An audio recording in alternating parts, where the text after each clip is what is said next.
Sekarang judulnya itu Rails, Web Development That Doesn't Hurt. Nah sekarang pertanyaannya, buat website itu menyakitkan ya? Kan gitu. Kenapa sih kok Rails bisa bilang kok buat website itu nggak menyakitkan? Nah, jadi sebenarnya webnya itu lebih ke web application. Kalau web application itu pasti kita tidak lepas dengan yang namanya database. Kalau sudah database berarti tidak lepas dengan yang namanya read, create, update, delete. Pasti. Dalam suatu program yang berkaitan dengan database, berkaitan dengan aplikasi, itu pasti kondisi yang wajib harus dipenuhi. Mau buatnya pakai bahasa apa, pasti itu harus ada.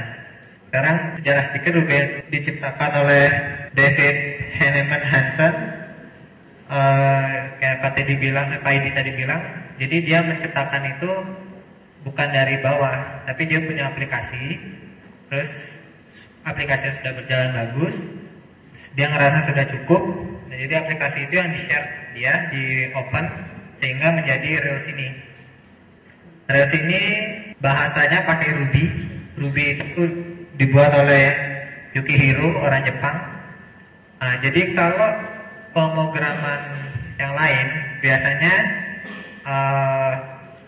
bahasa pemrogramannya itu boleh saya bilang panjang kodenya, sintaksnya panjang. Kalau Ruby ini sintaksnya relatif sederhana, bahasanya itu juga relatif dimengerti. Jadi dia lebih ke bahasa yang manusia gitu, jadi bisa dimengerti kayak kita nulis bahasa Inggris gitu loh. Terus yang ketiga di open source. Nah jadi Ruby on Rails itu punya 3 konsep: model view control, convention over configuration, sama don't repeat yourself. Apa itu MVC? Jadi MVC itu memisahkan antara model, view, dan control. View itu yang dilihat oleh user, kode-kode HTML dan lain sebagainya. Controller itu yang mengatur logika dari halaman tersebut, dan model itu adalah yang berkaitan dengan database. Artinya dengan third party. Sekarang kalau di web, kalau kita berbicara web application berarti third party itu database. Nah, terus apa itu convention over configuration? Jadi Ruby on Rails itu punya aturan yang mengharuskan seorang programmer Ruby on Rails mengikuti aturannya dia. Saya yakin yang hadir di sini pasti sudah pernah nyoba PHP. Ya, siapa yang belum pernah nyoba? Saya rasa sudah semua. Ya, PHP itu boleh dibilang sangat-sangat mudah, enak dipakainya. Benar ya? Gampang pakai PHP, bahasanya mudah. Tetapi di sana tidak ada aturan yang mengikat. Kenapa sih perlu aturan kan gitu? Nah sekarang kalau kita kerja, kita nggak mungkin kerja sendiri, pasti kita kerja ada timnya. Antara satu programmer dengan programmer lain, kalau tidak ada aturan yang tidak ada aturan yang mengikat, nanti yang ada ketika programmer itu berhenti dari proyek itu dan proyek itu ingin diteruskan pakai programmer baru itu bakal sulit mempelajari kode-kode yang sebelumnya, karena di PHP itu boleh saya bilang bebas sekali kita mengekspresikan diri kita untuk buat program. Tapi kalau di Ruby on Rails itu sudah ada aturannya. Jadi usahakan mengambil keputusan itu dalam membuat satu kode mengikuti aturan yang sudah ditetapkan oleh Ruby on Rails. Jadi itu akan berdampak bagus untuk ke depan. Ya. Terus yang ketiga, don't repeat yourself.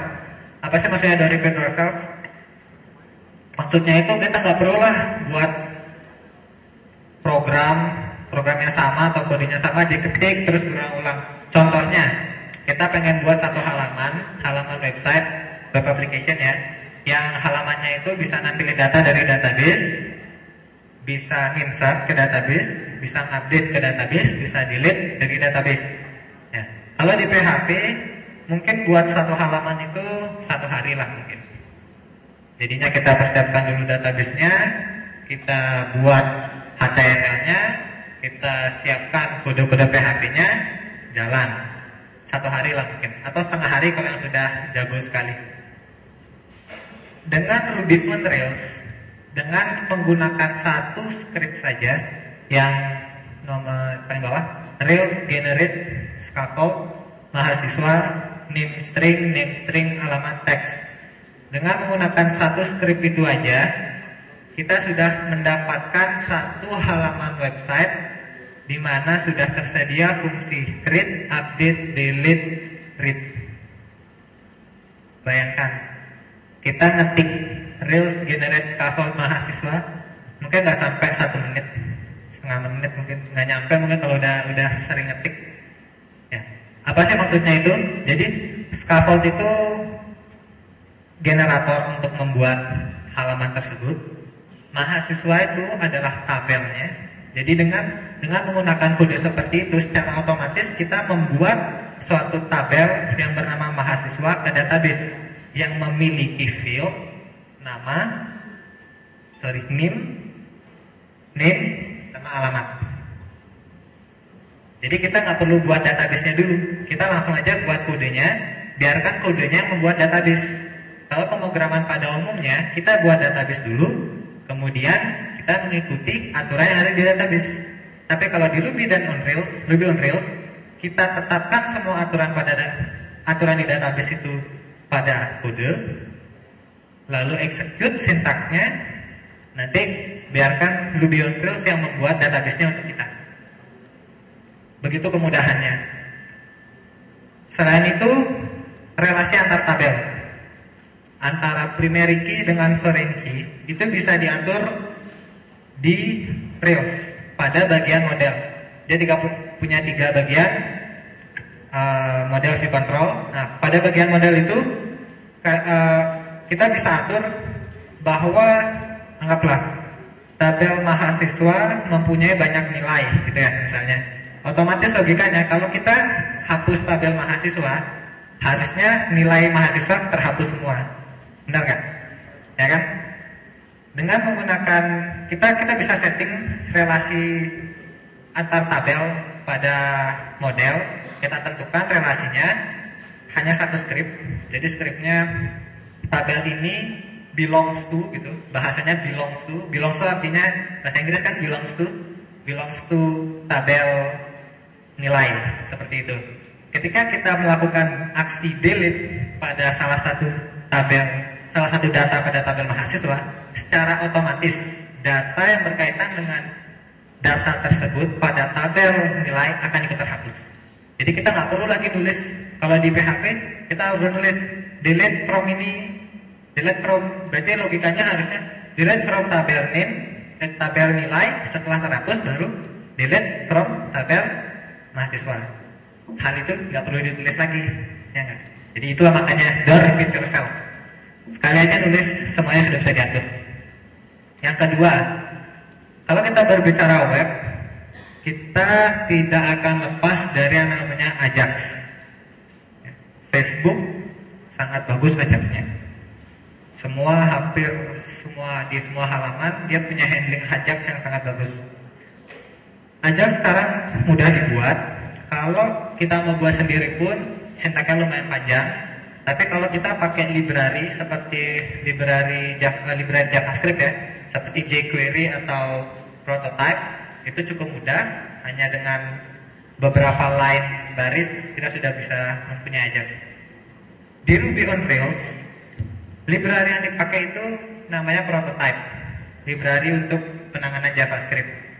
Library tersebut diintegrasikan secara langsung di sintaks Rails, sehingga kalau kita ingin membuat link yang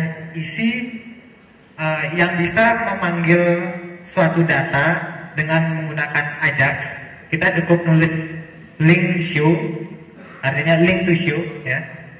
Action show itu artinya ketika request itu terjadi, dia akan menjalankan fungsi show yang berada di controller. Ingat tadi ada view, controller, model. Dari view mengarah ke controller, dari controller mengarah ke model. Tapi di sini hanya view ke controller. Dia membaca fungsi show remote true. Dengan dengan kita mencantumkan satu parameter remote true, artinya link tersebut sudah berubah menjadi Ajax. Dari link yang biasa sudah berubah menjadi Ajax. Link Ajax maksud saya. Kalau remote true-nya kita hapus menjadi link biasa, link standar pada umumnya. Nah, begitulah kemudahan yang ditawarkan oleh Ruby on Rails. Sangat cepat, nggak usah nulis kode banyak-banyak, gampang dimengerti.